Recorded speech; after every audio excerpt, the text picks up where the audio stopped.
नमस्कार, आप देख रहे हैं गुड न्यूज टुडे और मैं हूं अनंत भट्ट। मेरे साथ मेरी सहयोगी श्वेता झा भी हैं और हम लेकर आए हैं 2 दूनी 4, मतलब हम दोनों आपको दिखाएंगे चारों दिशाओं की तमाम वो अहम खबरें जो 4 बजे तक या तो अपडेट हो चुकी हैं या फिर घटित हुई हैं, ताकि कोई खबर आपसे छूटे ना।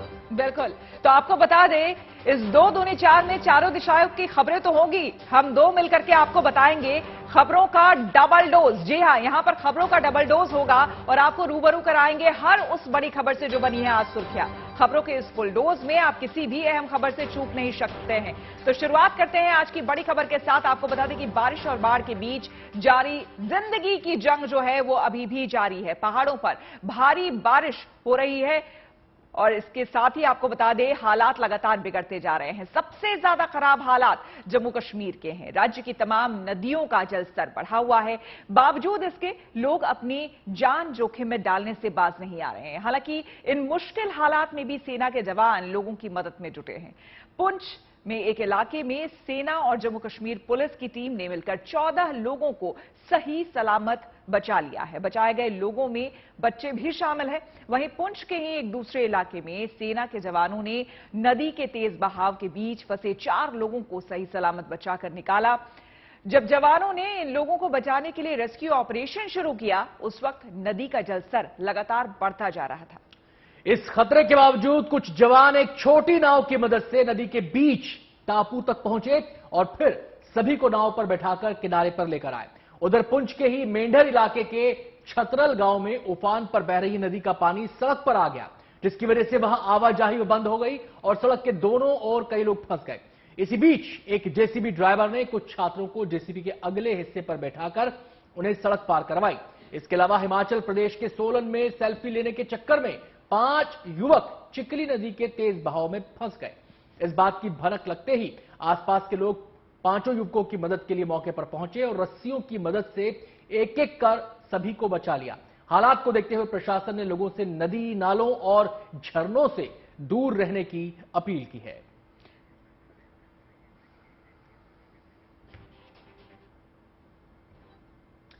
और इस समय की बड़ी खबर आपको बता दें जो आ रही है पश्चिम बंगाल से। ममता बनर्जी मंत्रिमंडल में जल्द फेरबदल हो सकता है।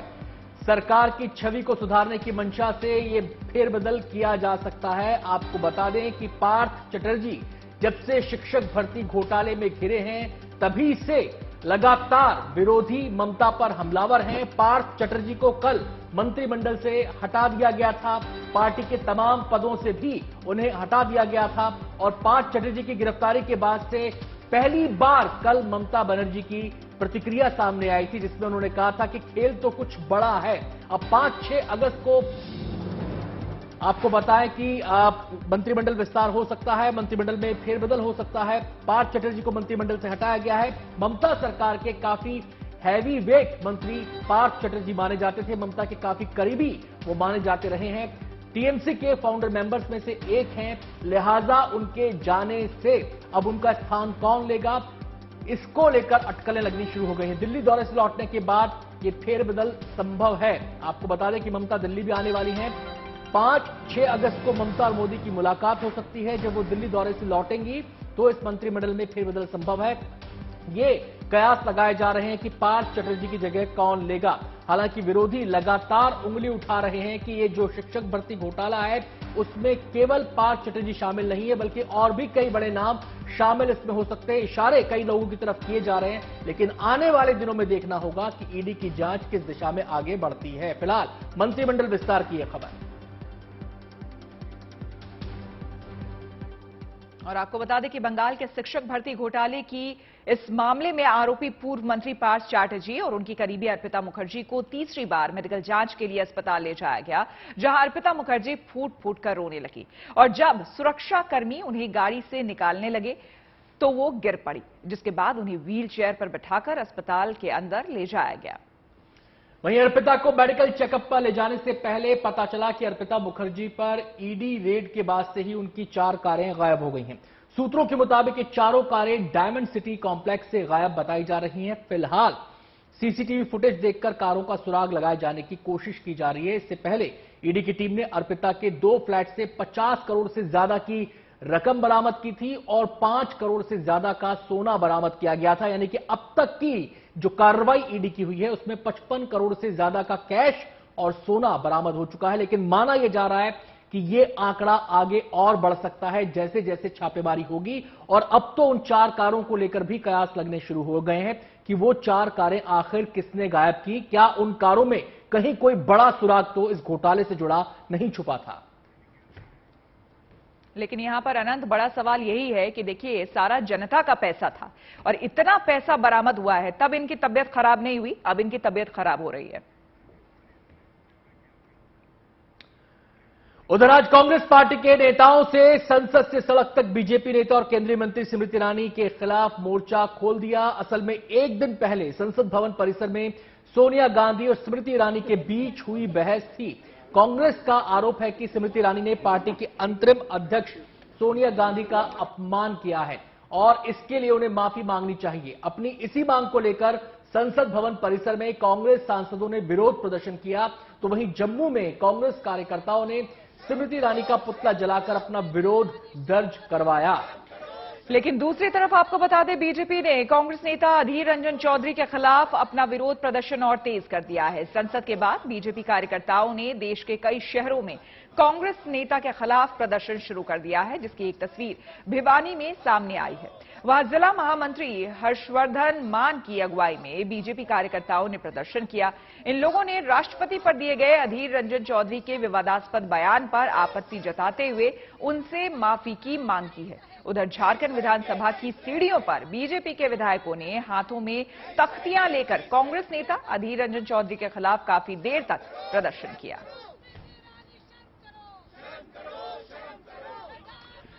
तो अधीर रंजन चौधरी ने राष्ट्रपति को लेकर आपत्तिजनक बयान दिया, जिसके बाद यह पूरा विवाद खड़ा हुआ। कांग्रेस कार्यकर्ता स्मृति ईरानी और सोनिया गांधी के बीच जो नोकझोंक हुई थी उसको लेकर इसके पैरेलल एक मुद्दा खड़ा करने की कोशिश में लगे हैं, उसकी तस्वीरें यहां पर दिखाई देती है। बहरहाल इस पूरे मसले को लेकर कैसे कांग्रेस और बीजेपी के बीच वार पलटवार हो रहा है, अब आपको दिखाते हैं।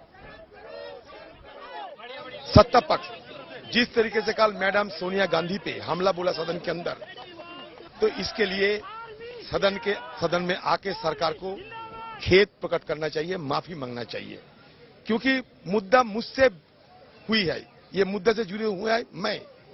अगर मेरे खिलाफ कोई शिकायत हो इसका मतलब ये नहीं कि मैडम के खिलाफ ये शिकायत बनते जाएंगे, लेकिन ये बीजेपी पार्टी मेरे खिलाफ शिकायत के बजाय मैडम सोनिया गांधी जी को निशाना पे ला रही है।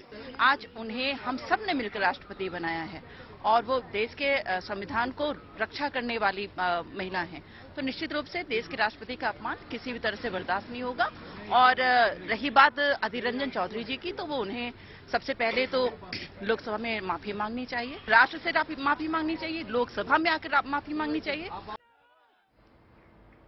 चलिए बढ़ते हैं अगली खबर की ओर। अब आपको लिए चलते हैं गुजरात के सुरेंद्र नगर, जहां पर 12 साल की एक बच्ची 600 फीट गहरे बोरवेल में गिर गए। इस बात की भनक लगते ही परिवार वालों ने फौरन इसकी जानकारी जिला प्रशासन को दी, जिसके बाद सेना की टीम मौके पर पहुंची और बच्ची को निकालने के लिए रेस्क्यू ऑपरेशन शुरू किया गया। बताया गया कि बच्ची खेलते वक्त बोरवेल में गिरी थी और वो 7 फीट की गहराई पर फंसी हुई थी। जिस वक्त सबसे पहले ऑक्सीजन पहुंचाई गई और फिर बच्ची के हाथों में रस्सी फंसाकर उसे बाहर निकाल लिया गया, जिसके बाद उसे इलाज के लिए सुरेंद्र नगर के अस्पताल में ले जाया गया, जहां उसकी मेडिकल जांच की गई। बच्ची अब पूरी तरह से स्वस्थ बताई जा रही है। बच्ची के बाहर निकलते ही वहां मौजूद लोगों ने तालियां बजाकर सेना के जवानों की हौसला अफजाई की, उनकी तारीफ की। और ये कोई पहला मौका नहीं है जब श्वेता इस किस्म की तस्वीरें सामने आई हैं। हरियाणा के प्रिंस से यह सिलसिला पहली बार टीवी के केंद्र में आया था और उसके बाद एक लंबी सीरीज है, एक के बाद एक कई ऐसे सैकड़ों ऐसे मामले सामने आ चुके हैं। कई बार बच्चों को बचा लिया जाता है, लेकिन कई बच्चे इतने खुशनसीब नहीं होते कि उनकी जिंदगी बचाई जा सके। हालांकि बोरवेल को लेकर लगातार ये बातें उठती रही हैं कि जो लोग बोरवेल खुदवाते हैं उन्हें इससे ढककर रखना चाहिए, वहां पर सुरक्षा के इंतजाम होने चाहिए, एहतियाती कदम उठाए जाने चाहिए। लेकिन लगता है कि किसी भी हादसे से लोग सबक नहीं सीखते और कहा भी जाता है कि इतिहास हमें यही सिखाता है कि हम इतिहास से कुछ नहीं सीखते, और इसकी तस्वीर यहां पर दिखाई दे रही है।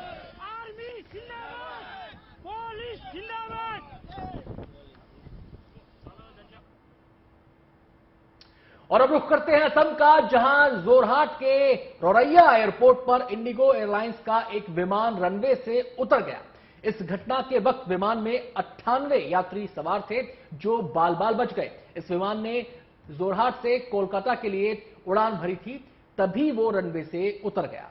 बिल्कुल, आपको बता दें कि बताया गया कि करीब 6 घंटे तक विमान में आई तकनीकी खामी को दूर करने की कोशिश की गई, लेकिन सफलता नहीं मिली, जिसके बाद विमान को कैंसिल कर सभी यात्रियों को दूसरी फ्लाइट से कोलकाता भेजा गया।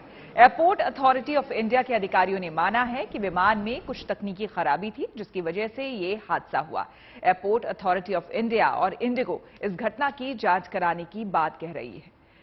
तो आपको बता दें कि एक बड़ी दुर्घटना होने से तो बच गई, लेकिन यहां देखिए 98 यात्रियों की जान यहां बची है। लेकिन अनंत, कुछ दिनों पहले स्पाइसजेट के साथ खबर सामने आई, अभी इंडिगो के साथ खबर सामने आ रही है। ऐसे में लगता है कि हवाई सफर करना अब इतना सुरक्षित नहीं लगता है, या कोई भी हवाई सफर करेगा तो उसके मन में संशय या डर बना रहेगा कि आखिर हो क्या रहा है। देखिए, एविएशन से जुड़ी जो अथॉरिटी है उन्होंने इस मसले को पिछले दिनों लेकर काफी मंथन किया था, और उसके बाद जो आपने स्पाइसजेट का जिक्र किया उसकी 50% उड़ानों को तो होल्ड कर लिया गया है और कड़ी निगरानी में इस समय वो एयरलाइंस है। अब इंडिगो का यह मामला सामने आया, देखना यह होगा कि तकनीकी जांच में आखिर खामी क्या निकलकर सामने आती है।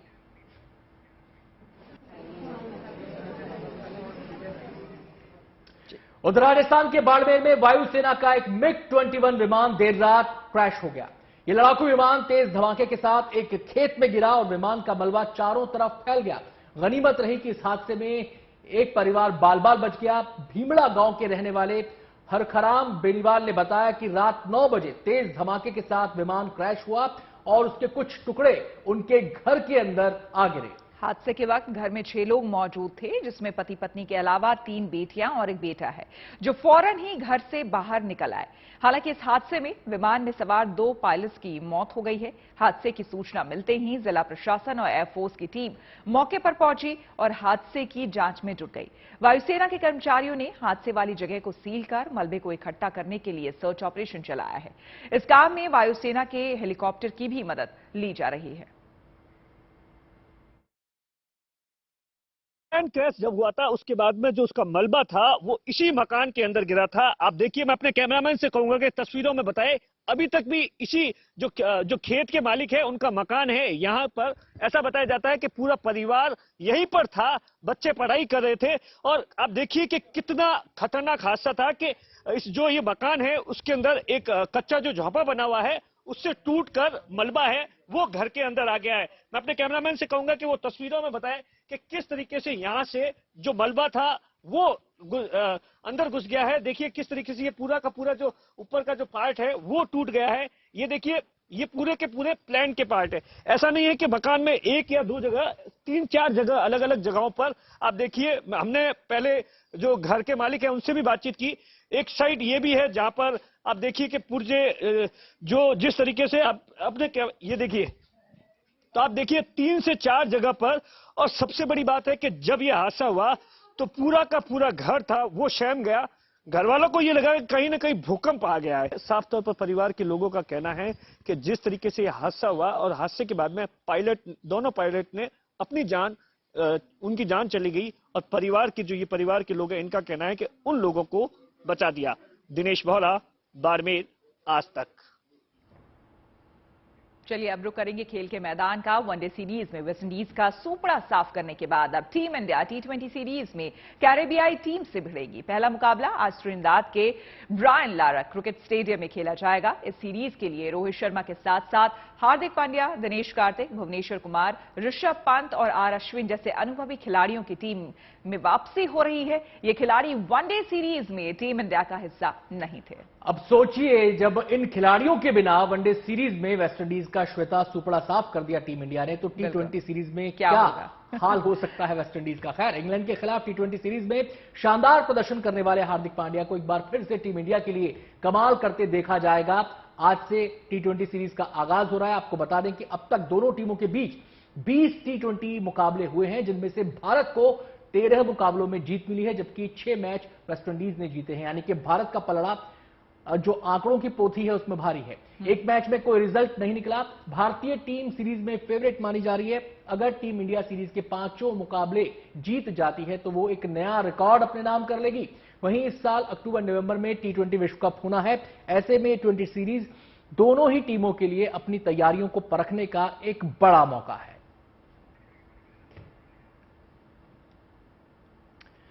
और अब आपको मिलवाते हैं दुनिया के सबसे कम उम्र के सीईओ से। बिहार के मुजफ्फरपुर के रहने वाले 13 साल के सूर्यांश इस छोटी सी उम्र में बड़े बड़ों को मात दे रहे हैं।